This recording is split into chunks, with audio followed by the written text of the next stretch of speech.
Vieš, čo majú spoločné USA, Rusko a Čína? Všetky tri krajiny majú obrovský záujem o jedno miesto, kde skoro nikto nežije, kde je celoročná zima a na prvý pohľad sa zdá, že tam nie je absolútne nič. Najväčší ostrov sveta, kde až 80% územia pokrýva ľad, kde medzi mestami neexistujú klasické cesty a kde sa v niektorých oblastiach dodnes presúva na psích zápravoch. Znie to ako posledné miesto na Zemi, o ktoré by sa mal niekto zaujímať, lenže práve tu sa láme budúcnosť. V tomto videu ti poviem pravdu o Grónsku, kde sa nachádza, kto tam reálne žije a ako vyzerá život na jednom z najdrsnejších miest planéty. Pozrieme sa na to, či sa tam dá cestovať a čo tam vlastne človek robí. A hlavne si vysvetlíme, prečo môže byť toto zamrznuté miesto jedným z najdôležitejších bodov na mape sveta v najbližších rokoch.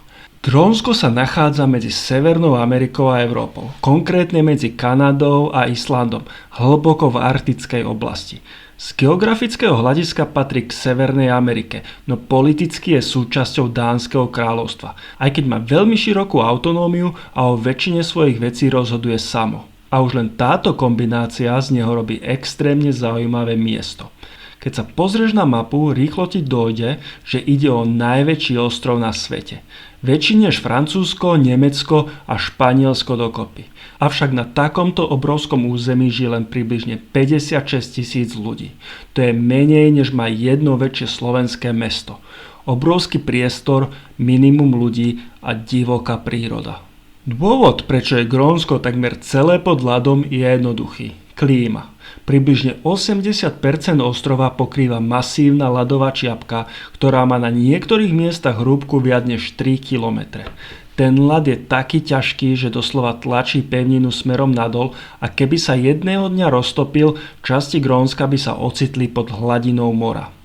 Grónsko je zároveň jeden z najväčších zásobníkov slanej vody na planéte, čo z neho robí ešte dôležitejšie miesto pre budúcnosť Zeme. Ale pozor, Grónsko nie je len nekonečná biela pustatina. Práve na pobreží sa nachádza úplne iný svet. Nájdeš tu fjordy, vysoké hory a dokonca aj farebné mestečká nalepené na skalách.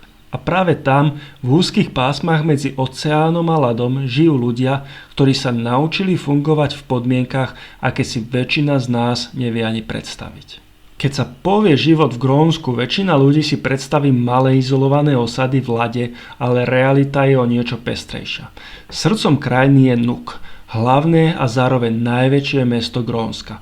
Žije tu približne 20 000 ľudí, čo je skoro tretina celej populácie ostrova.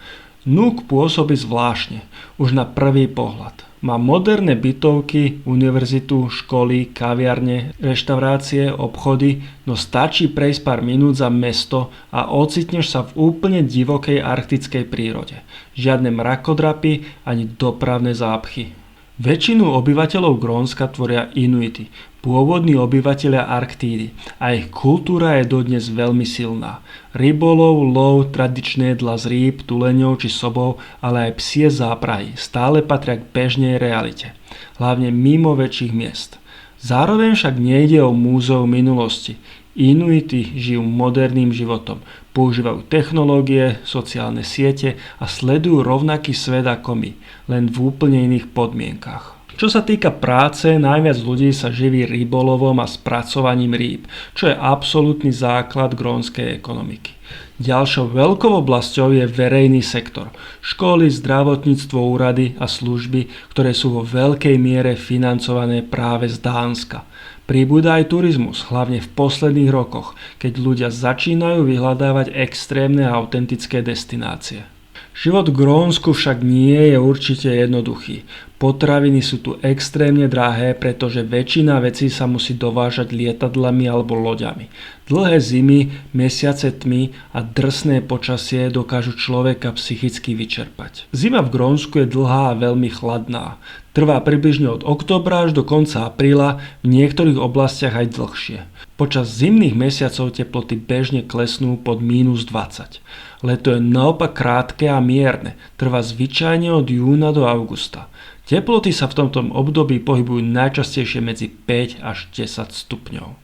A práve tu narážame na realitu mladých ľudí. Mnohí z nich stoja pred rozhodnutím. Zostať doma a žiť tradičný život, alebo odísť študovať a pracovať do Dánska či iných krajín. Časť mladých sa vracia späť, aby pomohla rozvíjať krajinu. No veľa z nich odíde natrvalo, lebo možnosti sú jednoducho obmedzené. Ale ak ťa láka Grónsko ako destinácia, priprav sa na zážitky, ktoré inde nezažiješ. Začneme tým, čo patrí medzi absolútnu špičku. Icefjord, ktorý je dokonca zapísaný v zozname UNESCO. Ide o obrovský fjord, kde sa z masívneho ľadovca neustále láme ľad a medzi vodou plavajú gigantické ľadové kryhy. A čo tu môžeš robiť? Najlacnejšia možnosť je vyraziť na pešiu túru okolo fjordu, čo je úplne zadarmo a dá ti možnosť cítiť silu prírody zblízka. Ak chceš zážitok viac z výšky alebo z vody, môžeš sa vybrať loďou medzi ľadovcami alebo si dopriať helikoptérový let nad ľadom.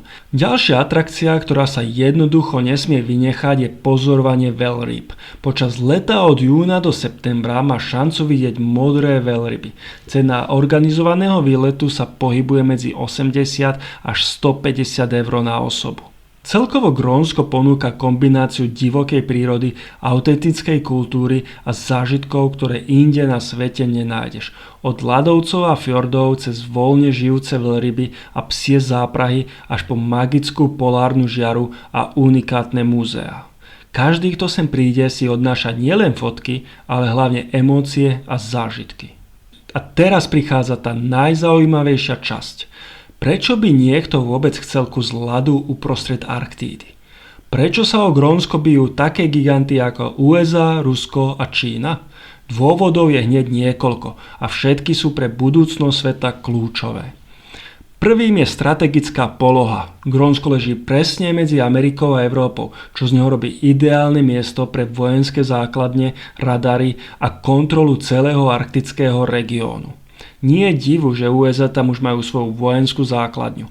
Pozícia Grónska je jednoducho nenahraditeľná. Kto ovláda Grónsko, má oči na Arktídu. Druhým dôvodom je nerastné bohatstvo.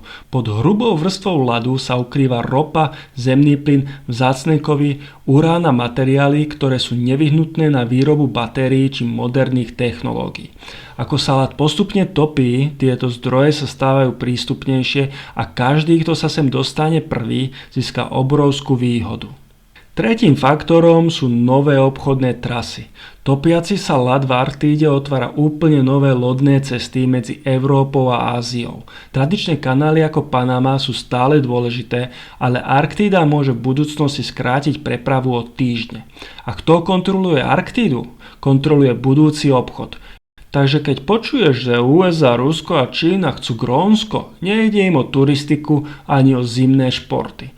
Ide im o kontrolu, zdroje, obchod a budúcnosť. O to, kto bude mať náskok, keď sa svet zmení. A práve toto robí Grónsko jedným z najdôležitejších miest na planéte, aj keď vyzerá ako obyčajný kus ľadu.